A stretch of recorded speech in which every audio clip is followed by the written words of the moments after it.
আমি আল্লাহর কসম করে বলতে পারি, আপনার জীবনে যত স্বাদ, যত তৃপ্তি, যত সুখ আপনি অনুভব করবেন, বোধহয় পৃথিবীর কোনো সুস্বাদু খাবার খেয়ে সবচেয়ে আনন্দের কোনো মুহূর্তেও আপনি এতটা সুখ অনুভব করবেন না।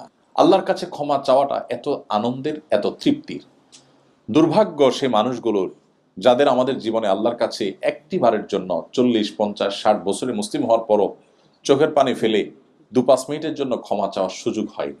আল্লাহ রাব্বুল আলামিন আমাদের সবাইকে আল্লাহ তাআলার ইস্তিগফারকারী বান্দাদের কাতারে শামিল হওয়ার তৌফিক দান করুন। আল্লাহ তাআলা কোরআনে কারিমে বিভিন্ন জায়গায় আল্লাহ সেসব বান্দাদের প্রশংসা করেছেন, আল মুস্তাগফিরিনা বিল আসহার, যারা ভোর রাতে উঠে আল্লাহর কাছে ক্ষমা প্রার্থনা করে, চোখের পানি ফেলে। এই মানুষগুলোর প্রশংসা আল্লাহ জায়গায় জায়গায় করেছেন। ইস্তিগফারকারী বান্দা আল্লাহর কাছে অনেক প্রিয়, অনেক পছন্দের। আল্লাহর মূর্খতা সুলভ দৃষ্টিভঙ্গির কারণে আমাদের অনেককে বলতে শোনা যায়, অনেক সময় আমরা